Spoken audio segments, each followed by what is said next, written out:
Boa noite. Mais uma vez estou aqui, né? E com certeza para mim é um prazer compartilhar com vocês aí um pouco daquilo que eu estou me permitindo conhecer ou relembrar coisas também, né? Porque a tendência é entrar aqui e sair aqui. Lá no livro de Deuteronômio, se não me falha mesmo, Êxodo, no capítulo. Não, Deuteronômio, no capítulo 6, lá dá uma ordem, um conselho, né, para que o pai falasse para o filho sobre a lei, sobre os profetas, ao levantar, ao caminhar, e por aí vai. Em vários momentos, o pai, ele, ou a mãe, é claro, comprar tempo oportuno para sempre estar relembrando. Por isso que lá fala para repetir, né? Ao andar, ao caminhar, na hora que levanta, a hora que vai trabalhar, sempre. Por quê? Porque a tendência é esquecer mesmo, né? Então, todo mundo está sendo beneficiado com essa matéria aqui, né? As pessoas que ouvem e principalmente eu, né? E lá falava sobre a lei, sobre as observâncias, etc, etc. Mas o apóstolo Paulo, por exemplo, ele foi mais além do que isso. Olha aqui o que ele disse aqui em 2 Coríntios, capítulo 2, versículo 3 ao 5, né?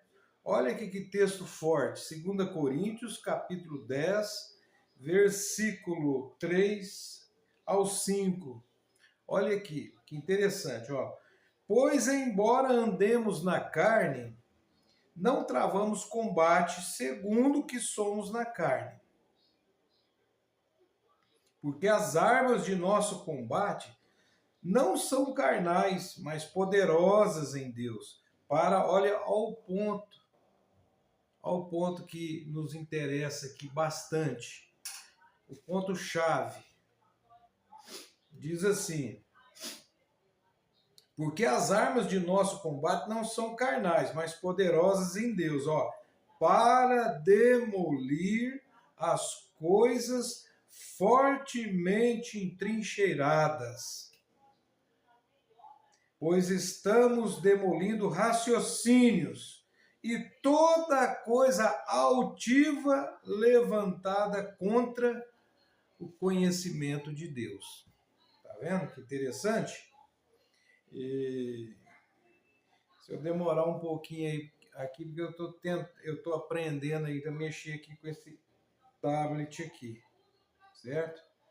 Mas eu já vou deixar algo reservado aqui sobre a questão, já deixei reservado aqui, né? Sobre uma questão que me suscitou interesse. E eu percebi claramente que pessoas, talvez intencionalmente ou não, pessoas fizeram ou ainda fazem concernente o que o apóstolo Paulo falou aqui nessa carta aos Coríntios, né? Pessoas que estão altivas contra o raciocínio e contra a verdade divina. Então, me suscitou interesse em pesquisar mais um pouquinho sobre esse assunto, embora eu já sabia disso aí. Mas eu tive que relembrar, né? Porque na hora que eu escutei, eu falei, não acredito, né? É um fato muito curioso, bem retrô, né? E agora tem um bem recente, quentinho, que me chamou a atenção. Eu falei, eu tenho que fazer uma matéria sobre isso. Eu sei que muitas pessoas que vão ouvir aqui esse vídeo, eles sabem disso, mas muitos não sabem. Muitos, às vezes, estão indo por esse raciocínio falso, fortemente entrincheirado, né? E que nós temos que demolir. Nós temos que ajudar essas pessoas, não é verdade? Então, o fato é o seguinte, eu estava assistindo um vídeo, e lá nesse vídeo mostra um debate de um programa de televisão. Esse programa de televisão chamado Pinga Fogo. Pinga Fogo. E lá, isso aí foi por volta ou no final da década de 60, talvez ali 68, 69, 70, 70, por aí. Eu me lembro que é mais ou menos isso aí. Eu não guardei bem a data, não, mas é preto e branco, rede Tupi de televisão. Ali era um programa de debate de assuntos polêmicos, né, inclusive religioso. E o fato foi o seguinte, a produção desse programa chamado Pinga Fogo convidou dois ilustres indivíduos. Um aqui mesmo, vizinho aqui, chamado Chico Xavier. E o outro, um pastor da Igreja Brasil para Cristo. Então, esse pastor foi convidado, então, a colocar em xeque a doutrina espírita sobre a questão da reencarnação. Será que ele se deu bem ou se deu mal? Infelizmente, ele se deu mal. Por quê? Porque ele cavou um buraco para ele entrar dentro, para ele cair. E o ilustre indivíduo que estava lá, Chico Xavier, ele... Não, primeiro vamos falar a pergunta, né? Relembrar a pergunta que essa pessoa fez para o Chico Xavier, que foi o seguinte. Ele fala com a voz assim, vou tentar imitar mais ou menos, mas naquela época eles puxavam muito R, né? Talvez ele fosse paulista mesmo, né? Porque o mineiro fala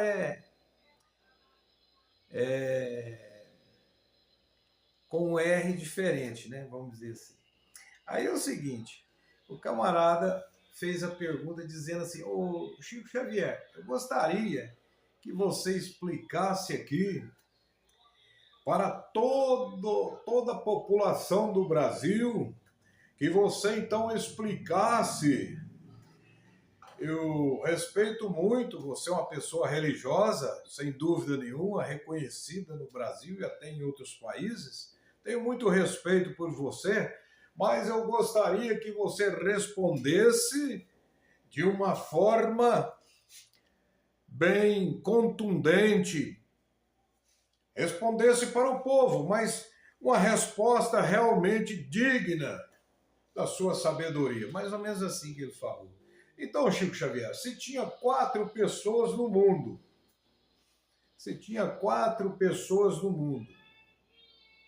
aí morreu Abel, Caim matou Abel. Aí veio, então, mais uma pessoa, que se chamado Sete. Era essas 4 pessoas que tinha no mundo. Caim, depois Sete, Adão e Eva. Então, Chico Xavier, na teoria da reencarnação, toda pessoa que nasce é porque, na verdade, ele é um espírito, ele é uma alma desencarnada que encarnou naquela ali, que nasceu. Então, se tinha só essas pessoas, como é então, Chico? Da onde que vem os espíritos? Porque há um déficit aí, porque Se tinha 4 pessoas, morreu um só, da onde que veio o espírito, a alma desencarnada, para encarnar então naqueles 4 elementos que tinha ali. Eu gostaria que você respondesse isso para nós. Aí, interessante que esse artigo que eu vi, eles tiraram a resposta inicial do Chico Xavier. Tiraram a resposta. Porque o Chico Xavier respondeu: meu amigo, eu não sei te responder. Eu não sei. Ele falava desse jeito. Eu não sei te responder.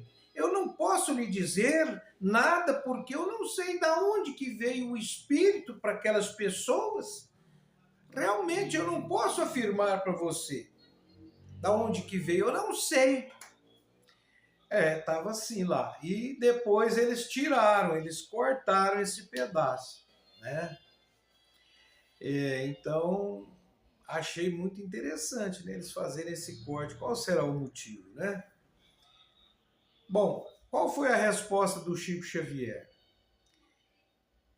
Primeiro ele aplicou anestesia para não doer muito e deu a resposta. E o povo aceitou a resposta dele como totalmente válida. E o povo, ó, bateu palma para ele. Qual foi a resposta dele? Primeiro ele aplicou anestesia, dizendo: meu caro amigo, o jeito que você está me tratando não condiz com a religião que você confessa, porque, afinal de contas, todos nós somos irmãos, independente de religião, e o modo que você está falando não condiz com o que você professa. Mas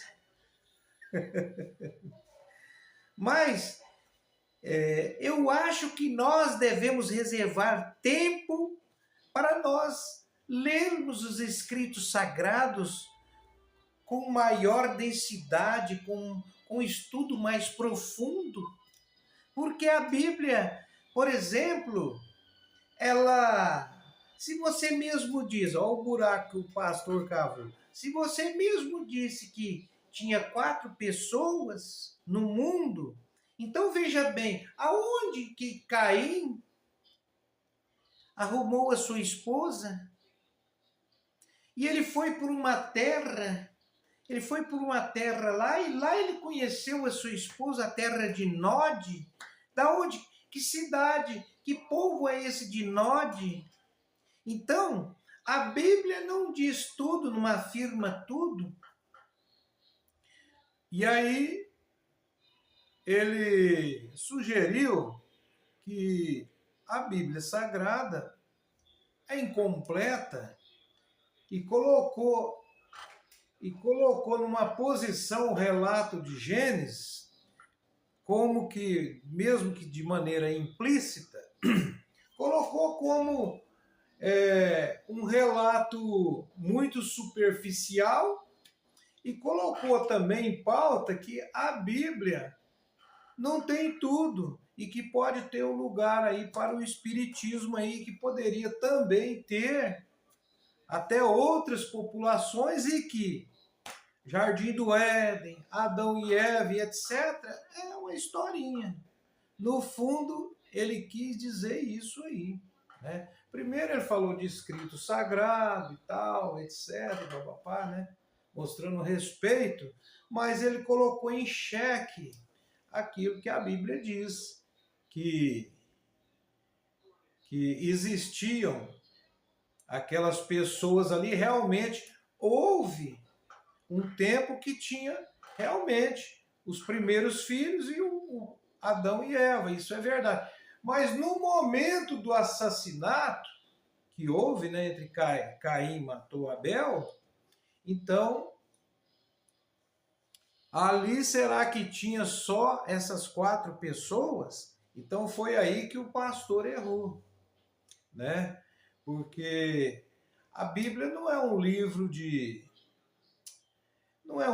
história. Se fosse contar tudo tudo que os relatos nessas épocas, tem um texto mesmo que diz que até mesmo só a vida de Jesus Cristo, nem todos os livros do mundo caberiam, todas as coisas que Jesus fez. Está escrito isso na Bíblia, né? Só Jesus, imagina então, de Adão e Eva para cá, é impossível, né? Então a Bíblia, muitas vezes, ela mostra os pontos altos, as ocorrências que têm um peso para o nosso entendimento e para a nossa espiritualidade também. Não é isso? Então, como explicar isso aí? Eu estava vendo aqui a questão da etimologia. O que significa Nod? No hebraico, N-O-D, né? Tem aqui as letras aqui em hebraico, né? Mas na etimologia, né? O que significa Nod? Aqui diz assim, olha. A palavra Nod é a radical hebraica do verbo vagar. Assim, viver na terra de Nod pode significar viver vagando. Viver vagando. Olha aí que interessante. Então, às vezes, a pessoa pode pensar, foi para a terra de Nod. Quem é esse cara? Não é isso? Quem é esse camarada, Nod? Então, aqui mostra na etimologia que Nod pode significar que ele viveu vagando. E foi isso mesmo. Deus, ele disse que Caim iria viver vagando, não ia ter morada fixa.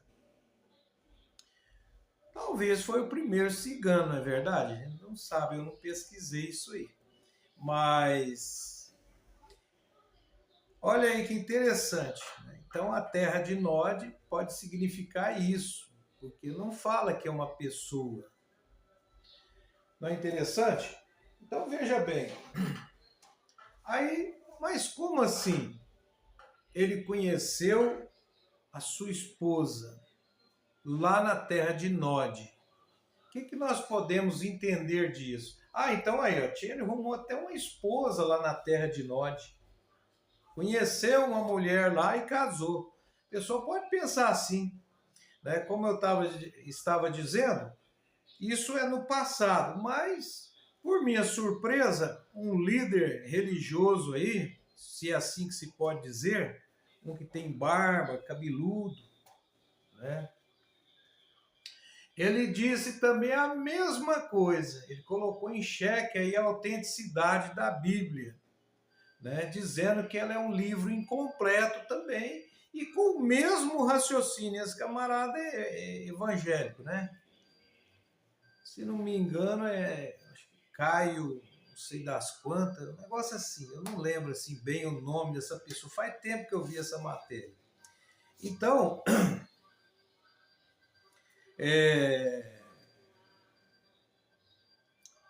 ele conheceu sua esposa lá na terra de Nod. Então, olha aí, tinha populações e etc.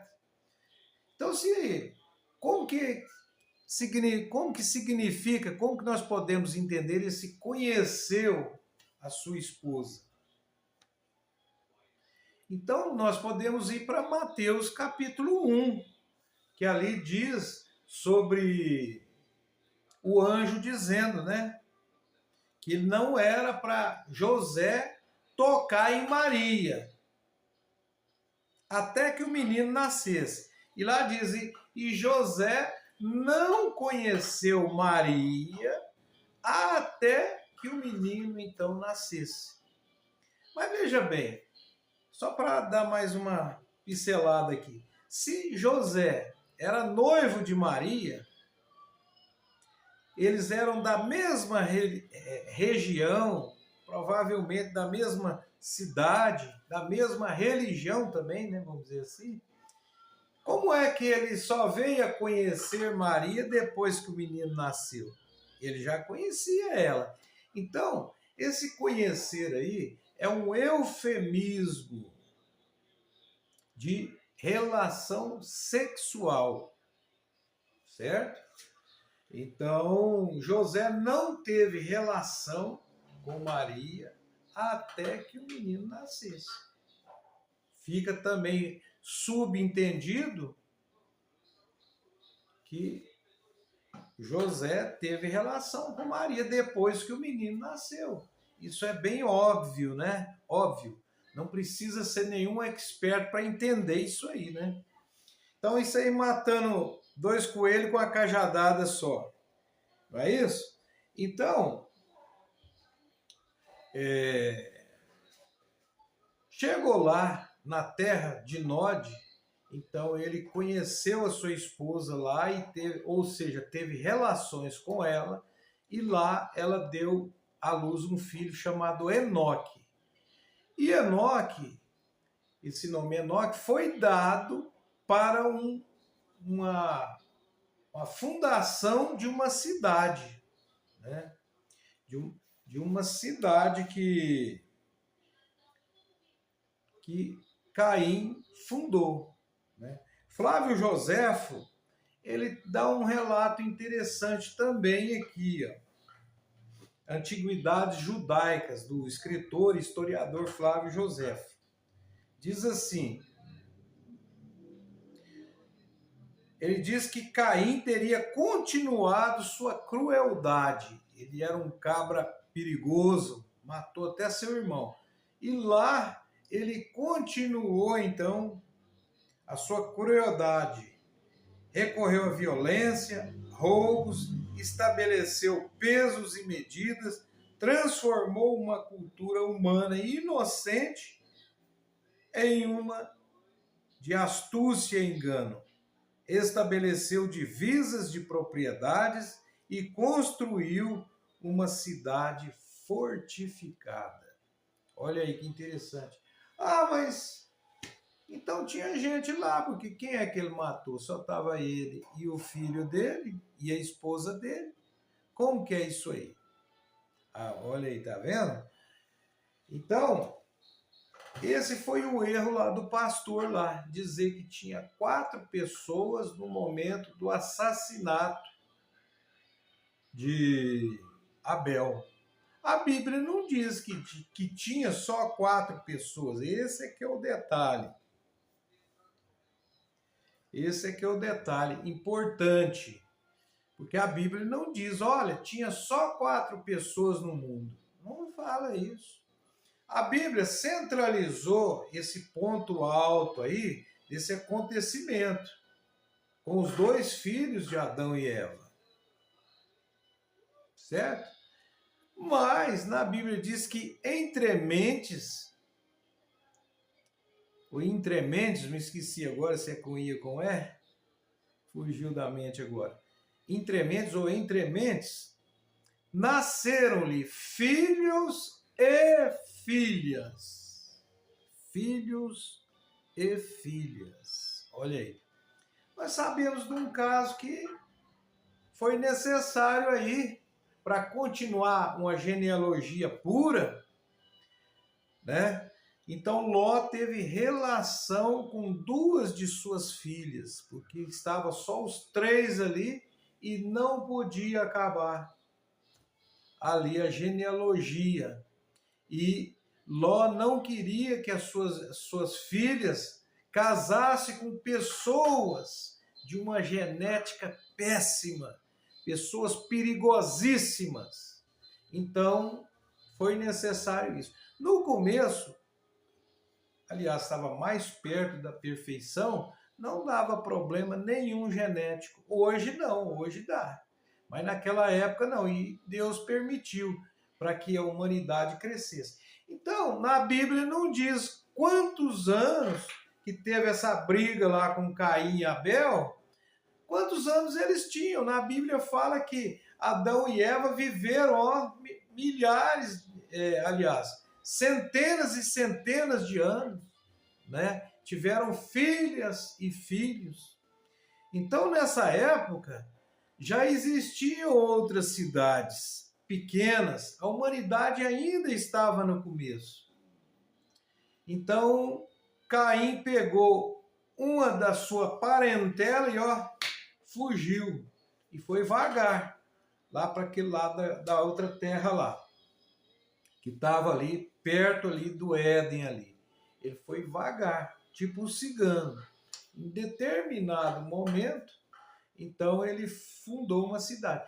Então isso mostra que às vezes as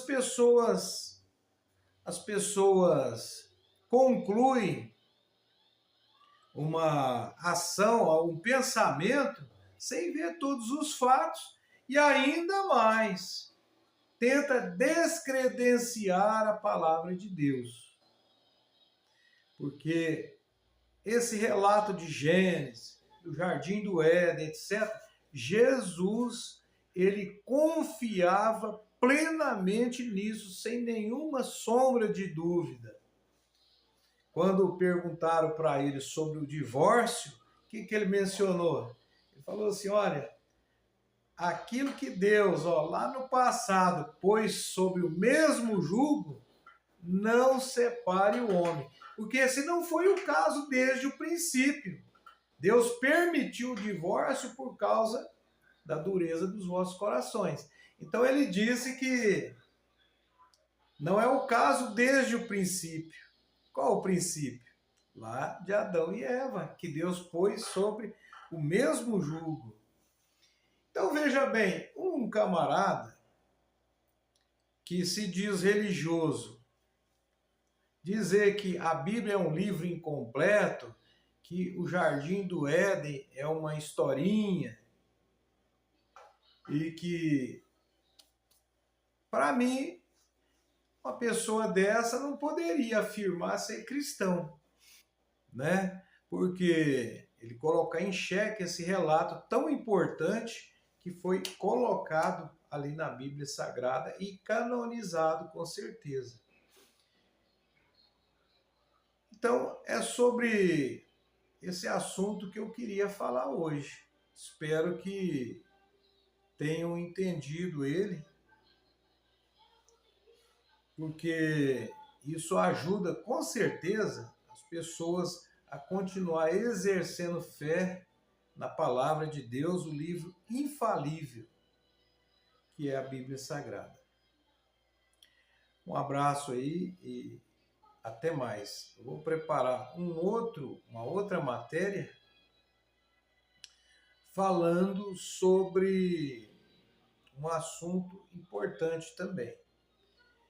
É que muitas pessoas, os judeus e alguns filósofos, eles consideram, e até religiosos hoje, nos nossos dias, dizem que o relato, aliás, essa questão da crucificação, ou seja, o martírio de Jesus Cristo numa estaca de tortura, isso é uma coisa que não tem fundamento para salvação.